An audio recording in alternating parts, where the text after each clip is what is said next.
Tesla was ridiculed for nearly a century earlier. One of the real dangers of HAARP is that we concentrate with HAARP in one very small area of the ionosphere. We create a lightning rod effect.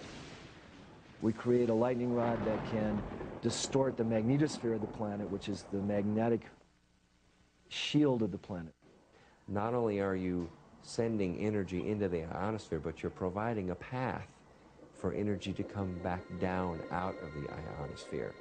The electrons and energy will come from all over the ionosphere to that one point, and it will strike the ground in a bolt that is 100 times greater than any lightning bolt imaginable.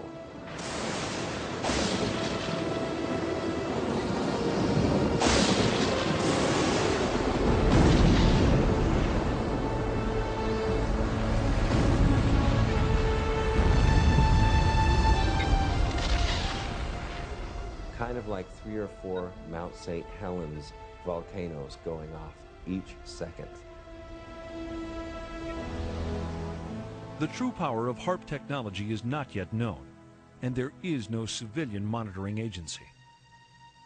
The possibility that HAARP may be capable of enormous planetary disruptions, including weather changes, global warming, or even slowing the Earth's orbit by shifting the shape of the ionosphere, may tell us why Tesla suppressed the blueprints for this invention.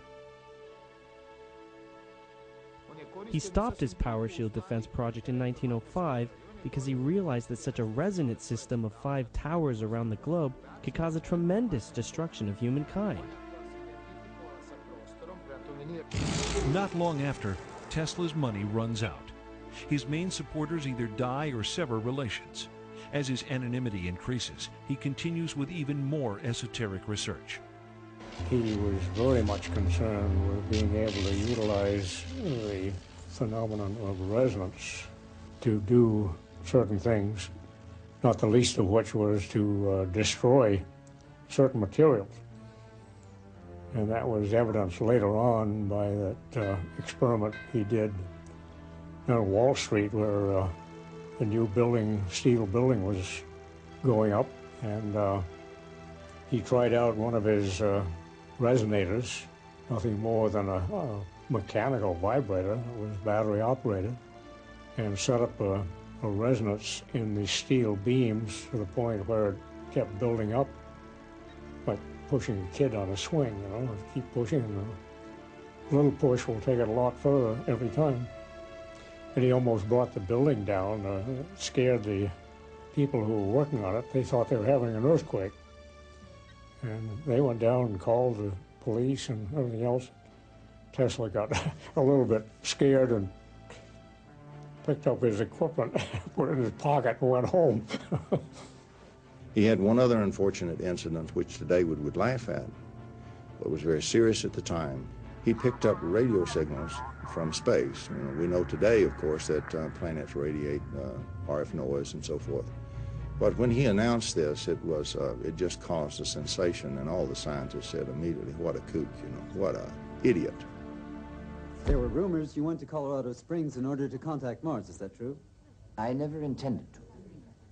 However, I recorded certain electrical impulses of unknown origin, and these were repeated at constantly timed intervals. It's possible they were a kind of signal from space. And did you in turn send them a message? Ask the Martians that question. Mr. Cecil, Not so today. No more questions, please. They got to thinking, I'm sure, well, he's talking crazy now. He's feeding pigeons in the park, and he's got this crazy idea of transmitting signals to Mars. And Tesla is so advanced in his thinking, so sensitive and eccentric, that few of his colleagues understand his work. He is perceived as snobbish and overconfident. He was ostracized, I think, primarily because of his difference and because of his radical statements and because of his pronouncements of great systems. They didn't have the foggiest notion of what he was talking about. Nikola Tesla saw many of his inventions scrutinized, then adopted by the military. However, it becomes apparent that as a citizen of the planet, Tesla ultimately serves a much higher authority. He met Swami Vivekananda in New York City in the late 1890s. Swami Vivekananda was probably the first yogi to come to this country with Eastern philosophy and present it to the West. It was at Swami Vivekananda's lectures that Tesla picked up the Sanskrit terminology, prana, akasha, and the concepts of the ether that led him to determine, or actually led him to a point where he could describe succinctly the physics of the universe, the physics of matter creation in this dimension.